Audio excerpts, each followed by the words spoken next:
You say in the book that it's not a place where you can love, to come to the West and to explore notions of love in many forms. You know, it can be, I love that place. I love going to those shows. You know, I love such and such a type of flower. I love my children. I love different forms of love, but you couldn't in North Korea except when it came to loving the head of state. He was the only person you were allowed to love. Yeah, so I think that's what I think shocked a lot of Westerners is that, I don't know, I mean, I'm sure you read the 1984 by George Orwell. It talks about doublethink and also talks about doublespeak. Who control the language, who controls the thoughts. So regime eliminated a lot of concepts for North Koreans. They eliminated concepts like stress. So it's like, how can you be stressed in the socialist paradise? It doesn't make sense. So they remove the concept of stress, depression. And they also, of course, remove the concept of romantic love or any human in between love or freedom, liberty, human rights. None of those concepts exist in North Korea. And therefore, I never heard from my mother that she loved me. Never seen my parents saying that they are loving each other. Only time that we all allowed to use love in our sentences or in the written form when we describe our feeling toward the Kims. And yet a reading of your book reveals that for all of that attempt to, if you like, destroy relationships so as to increase control over people, the reality is that you had a deep love for your mother. You had a love for your sister, for whom you were separated for a long time, for your father, who died tragically. Even the most repressive regimes in the end can't destroy completely the human desire to be in relationship. And perhaps that's the central, most serious flaw of communism in a theoretical sense. It assumes that you'll give your loyalty to the party ahead of to your loved ones and even your community and your country. You're expected to give your loyalty to the party, and the loyalty will be rewarded in theory with them deciding what's right and what's wrong, what you can and can't do, what you can and can't say. You actually went so far as to say that your mother advised you, don't say anything because even the grass and the birds can hear you.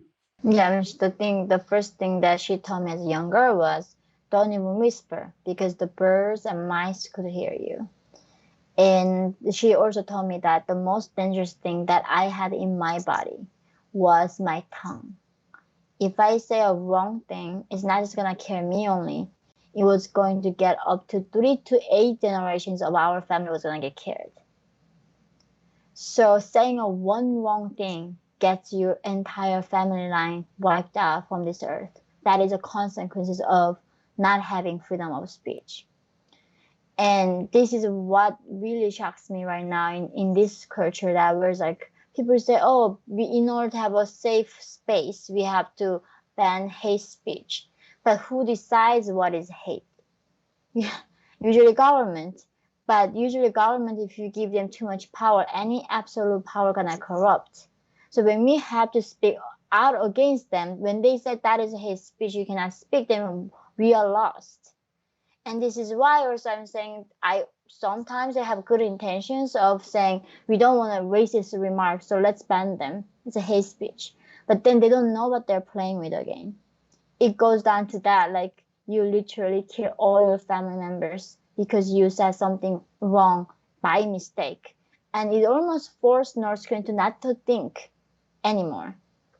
Because thinking wasn't helpful to us. And even in subconscious, it was better off for us to be brainwashed than not. And I think that's the only extreme. I mean, this is like only contribute when that extreme to controlling people's minds through fear. Os Guinness, who writes extensively in America, although he's English, says that our fundamental freedoms of conscience and belief, of speech, of association, and there's not a hierarchy, they go together. And if you start to kill any of them, you end up killing the wellspring of Western freedom. And you have to be able to talk about these things, sometimes robustly. And we all have to be accepting sometimes of some pain in terms of hurt feelings. This is me, not Oz saying that. Because you've seen the price of being denied the right to speak out. It's unspeakably cruel. And one of the things that comes through clearly in your book is the desensitization to suffering. And you describe how you yourself saw starving children on the train when your dad was taking you back to your home city, and found it hard to feel for them. Nobody else seemed to. The horrors of going to hospital, where in fact you woke up on the operating table because they weren't able to anaesthetise you properly, so scarcely supplied were they with medical necessities, and of indeed seeing human bodies piled up in the courtyard when you made the trek to the bathrooms, and you were told, oh no, they won't be taken away until there's at least 7. And you comment that it was unbelievably horrible because there were rats there in a hospital ground. And the first thing they did was to eat out the dead people's eyes because that's the softest bit that the rats enjoy most. So this terrible desensitisation that sets in once you give rise to the idea, I suppose, that hatred's all right, that you don't have to respect another person's dignity, that you're not obliged to recognise another person's intrinsic value as a human being. Yeah, I think that's another thing, is that I did not know the word compassion. It wasn't something in our dictionary. So empathy, sympathy, compassion wasn't something that I heard of. So when you don't have the word, you don't know the concept. And also the thing is, when you're born here, right, for you is like freedom is something like what you have. But for us, when I was born there, seeing the dead bodies on the street every single day, seeing my family members dying from starvation, and nobody told me that was unusual. Nobody told me that was, not okay. And I just thought that was the way of life. And that is the sad thing about being a human, is that we get adjust to anything. We get used to anything, and I think that's what it is. Like, North Koreans gotten so used to this oppression, they don't even know that they're oppressed.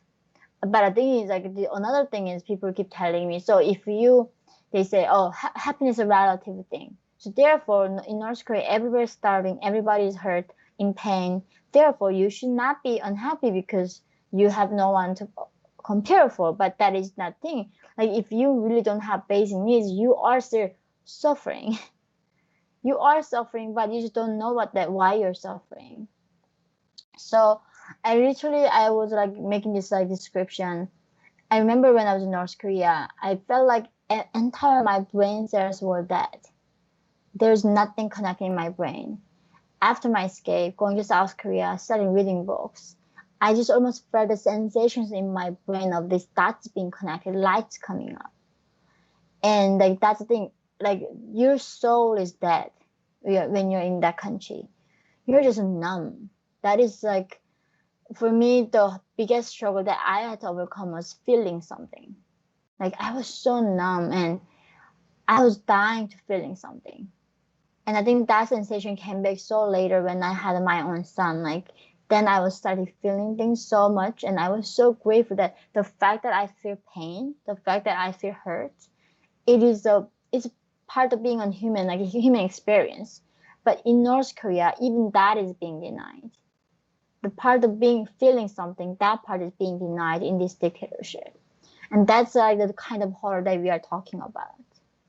And yet you paint a picture of people being so swamped by the constant propaganda that it's incredibly hard. Even you found it hard when you escaped to the West and started to understand the true nature of the regime you'd escaped from, to believe that the leader could have been such a dreadful person because you thought of him as godlike, and his father, at one point you say, even like God to Christ. He was top dog God, and it was a stunning thing to learn that in fact he'd murdered, getting somewhere between 1 and 2 million of your own people.